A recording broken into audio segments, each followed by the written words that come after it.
Matagumpay na nasungkit ng SB19 Fanso 18 ang back-to-back championship sa katatapos lamang na 2024 Billboard Fan Army Face-Off na punong abala ng US media company at award-giving body na Billboard.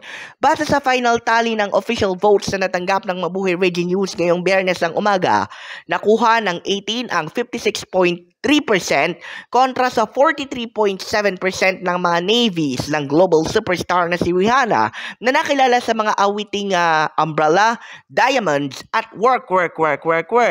Pero kung aakalain yung mga 18 at navies talaga ang magkaharap ay nagkakamali kayo dahil eksklusibong nabisto ng Mabuhay Radio News kasama ng ilang mga 18 group chats ang naging balak ng mga hindi naman kasali sa torneo na pabagsakin ng SB19 at maging champion si Rihanna. Ang mga pangunahing fanbase na salarin sa naturang mala-Hitler na strategy base sa mga intelligence sources natin ay ang mga engines o fans ng South Korean boyband na Enhypen, gayon din ang mga Carats o mga Filipino fans ng South Korean boyband na 17, gayon din ang mga Blooms o fans naman ng girl group na BINI. Na ikinadismaya naman ng mga casual observers dahil nahaluan na ng Filipino crab mentality ang final round ng BBFA na ang dapat sanang estratehiya ay isa lamang laban sa isa. Kaya ang mga 18 ay humanap na rin ng kanilang matinong rest back sa pamamagitan ng iba pang mga malalaking Philippine fan groups tulad ng mga Zaya ng girl group na Kaya,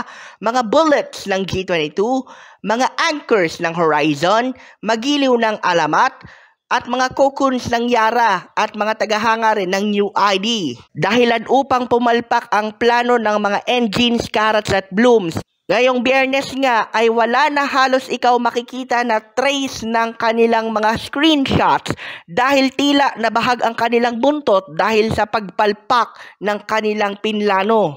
Todo naman ang pasasalamat ng mga 18 sa iba't ibang mga Philippine fan groups at mga overseas global artists na naging kasangga nila sa final round upang masiguro na magiging back-to-back champs nga ang P-Pop Kings. Dahil ng makasaysayang back-to-back championships na natanggap ng SB19 mula sa US media company na Billboard, ay sila na ang katabla ng mga ELFs o fans ng South Korean boyband na Super Junior na mayroong 2 kampyonato.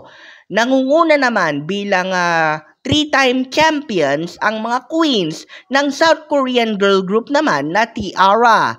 Tig-isa naman ang mga stay ng Stray Kids at VIPs ng bandang Big Bang na nakilala sa kanilang awitin na Fantastic Baby. Ang SB19 na din po ang kauna-unahang Filipino artist na naka-back-to-back sa kasaysayan ng 9 na taon na taunang summer tournament. Para sa Mabuhay Radio News, na walang takot o walang pinapaboran, ito ang Senbat sa Patrol No. 2, Stephen Sarasco Perez.